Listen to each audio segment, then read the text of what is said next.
Welcome to USA Stories channel. We hope you will have fun with us. Enjoy watching. I just waved goodbye to my husband Arthur as he headed off to work. The morning sun, barely peeking through the curtains. Exhaustion clung to me like a second skin. After hours of scrubbing floors and tidying the house, I'd planned to steal a quick nap, but a sharp knock at the door jolted me upright. It was my nephew William, 24 years old, now with a rugged handsomeness that had blossomed over the years. Lately, though, something about him had shifted.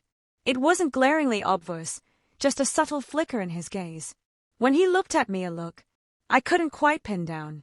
He'd always been the quiet, respectful sort, and today seemed no different, at least at first glance. "Olivia, you look wiped out," William said, as he stepped inside, his voice soft but carrying a warmth that made me pause. He lingered there just inside the doorway, his eyes catching mine for a beat too long, like he was wrestling with some unspoken thought. Then he nodded almost to himself. "Of course. I know exactly where it hurts." He slid onto the couch behind me, his hands finding my shoulders with a slow, deliberate touch. His grip was firm. Too firm almost, and it sent a ripple of unease through me. "Can I help with anything?" I asked, forcing a weak smile, my eyes drooping from fatigue. "A back rub would be nice if you don't mind." I tried to relax, to sink into the moment, but there was something too intentional about the way his fingers pressed into me.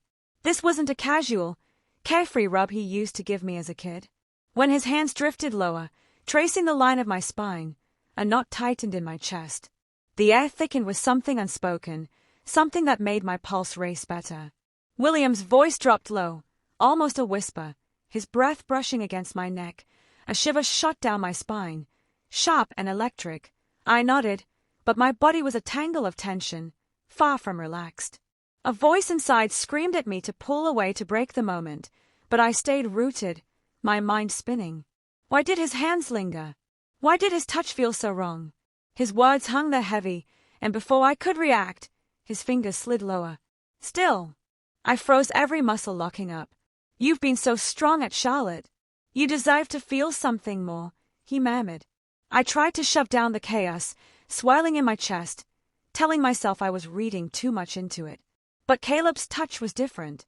Now, too deliberate, too intimate. My heart pounded in my throat as his hands lingered, the room shrinking around me. I wanted to pull away, to break free, but I couldn't move. His fingers pressed closer, moving with a purpose that felt too calculated, too personal. "Aunt Charlotte, you deserve to relax," he whispered again, his voice smooth and low, coaxing. "You're always doing so much for everyone. Just let me take care of you for once." Part of me wanted to stop him, to shout that this wasn't right, but another part, the part that had been worn down, overlooked for so long, craved the release, the surrender. So I nodded, unsure of what else to do. His hands ventured lower, brushing against places that made my skin prickle. My breath catch. Was this real? Was I dreaming? Or was William testing boundaries I never dared imagine he'd cross? I didn't want to be the one who always said no, who pushed away help when it was offered for a fleeting moment. I let his words sink in. William's voice was barely a whisper now, his breath hot against my neck. As he leaned closer, I froze, unable to respond, unable to move. His hands dipped lower again, the warmth of his touch searing through my shirt, teetering on the edge of something I wasn't sure I could handle. The space between us vanished. I could feel him everywhere, his presence overwhelming, the boundaries dissolving. Then he said something that made my whole body tremble. "Aunt Charlotte, you've always been so beautiful. I've noticed you. Did you appreciate this?" His words echoed in my skull, too much to process. I twisted my head just enough to catch a glimpse of his face. His hand stayed firm on my back, holding me in place. His eyes were dark, intense, his usual calm replaced by something unreadable, something that pinned me in a nightmare. "I couldn't escape, Aunt Charlotte. I just want you to feel good. You deserve it." The tension between us swelled, suffocating, and my mind screamed at me to stand, to run. But my body betrayed me, locked in place, torn between fear and confusion. Then, as if he sensed my hesitation, William made a choice. "Don't worry, Aunt Charlotte. I won't hurt you." His words sent a chill racing through me, his quiet intensity flooding me with dread. His breath grazed my ear and I didn't know how to respond. The air grew heavy, time grinding to a halt as the room closed in. I wasn't sure if I was still processing or if I'd gone numb, but it didn't matter. William, stop. I finally managed, my voice trembling, not a command but a plea. He didn't flinch. Instead, his fingers slid further, tracing the curve of my spine, brushing the waistband of my pants. My skin burned under his touch, my heart hammering. I wanted to scream to shove him away, but the words wouldn't come. Aunt Charlotte, he whispered again, his voice low and laced with something unfamiliar, you deserve to feel good. You've always been so strong for everyone else. Don't you want to feel good for yourself? I wanted to push him off to break free, but my body was a prisoner trapped by his grip. Physically, emotionally, his hands paused, fingertips lingering, his voice softening into something almost seductive. I couldn't look at him, couldn't face the slow fire. His words ignited. He was watching me, waiting, as if daring me to crumble, to let go of the walls I'd built over years. Then just as suddenly William pulled back. His hands left, my skin and the tension snapped like a taut string. I couldn't breathe for a moment, my chest tight, my thoughts a jumbled mess. I turned to him, eyes wide, searching his face for answers, but he just smiled, calm, cool, as if nothing had happened. You okay, Aunt Charlotte? I nodded, words failing me, unsure of what I felt. Was I more afraid of what had just happened, or what it might mean? William stood stretching casually like he'd just given me a simple back rub. I stayed at him, my chest constricting with every breath. His sudden shift, his indifference made me realize I should told him to leave, to never come back. But I couldn't. Are you sure you're okay? He asked, his tone so genuine, it twisted my gut. Yeah, I'm fine. I lied, forcing a smile that tasted bitter. The weight of what had happened crushed me, but I had to get out of that room, away from him. He wasn't done, though. That predatory glint flickered in his eyes again, his presence suffocating. You don't have to pretend everything's okay. You can talk to me. I stood, trying to muster confidence, but as I moved toward the door, William stepped in front of me, blocking my path. And Charlotte, he said, his voice low, almost enticing, with a dark edge lurking beneath. I'm here for you. His hand shot out, gently grabbing my wrist. The touch was light but electric, my heart pounding as I stared at his hand, avoiding his gaze. Let go. I whispered, my voice shaky. You don't have to hide anything from me. He pressed his thumb, brushing my skin. I know you've been stressed. Aunt Charlotte, I can help. We can make you feel better together. I wanted to pull away, to scream, but his grip tightened just enough to make me question myself. My skin flushed my body, betraying me in ways I couldn't grasp. William, please let go. I said again, barely audible.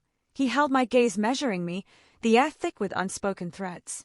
Then he released me, his smile too calm too, knowing, don't worry, Olivia, I'm just here to help. You can't run from this. You'll come back to me. I know you will. His words lingered as I pushed past him, my heart still racing. At the door he called after me one last time, you'll come back to me. It echoed like a promise. I wasn't sure I could escape. The next morning I woke early, haunted by his touch.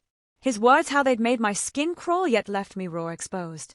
When William greeted me with a smile that didn't reach his eyes, I could barely nod, pretending nothing had changed, but it clung to me, a shadow I couldn't shake. At the breakfast table, his eyes met mine with that same unsettling calm, like he knew I was his to unravel. You were a little weird last night, he said casually, as if it were nothing. Everything okay? My hands trembled as I poured coffee, feeling his stare bore into me. I'm fine, I forced out, turning to face him. His smile was a quiet taunt, daring me to break. You don't have to be so serious all the time. Charlotte, I just want you to feel good. You deserve that, don't you? His tone dripped with a sickening sweetness, a mask for the manipulation beneath. I repeated, I'm fine, firmer now, grabbing my mug and retreating to the living room. But William followed, leaning in the doorway, his eyes relentless. You can't hide from this. Charlotte, I know you felt something last night. I know you want more. His words crashed into me, my pulse spiking. I don't want to hear this, I said, my voice quivering. You need to leave. He chuckled softly, savoring my unease. You can't escape this at Charlotte. We're connected now, whether you like it or not. The tension was unbearable, my head spinning until the front door creaked open. Arthur's voice cut through. Hey guys, everything okay in here? Relief flooded me, but dread lingered. Yeah, fine, I said, forcing normalcy. William grinned smooth as ever, just talking to Yamaha. She's a little stressed, but it's nothing serious. Arthur nodded, but his eyes flickered with doubt. I was trapped and Caleb's hold only tightened.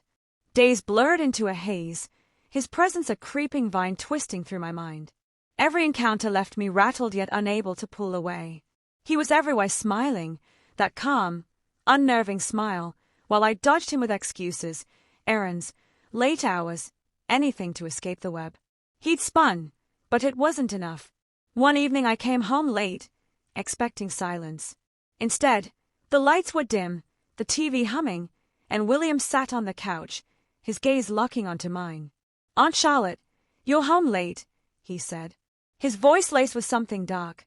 My heart raced, the air thick. I had work, I stammered. He smiled. Predatory, you've been avoiding me.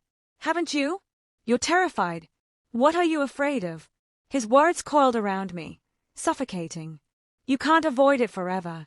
Aunt Charlotte, I'm here. I'll always be. He stepped closer, blocking my path, his heat overwhelming. You don't have to fight this. I know how much you need this, how much you want it. His hand brushed my arm, a jolt of electricity sparking through me. I wanted to scream, to run, but I was paralyzed. He leaned in, whispering, You can trust me. Then the door opened again. Arthur, stepping in, William, pulled back, his mask slipping into place. Just talking to Aunt Charlotte, he said, casual as ever.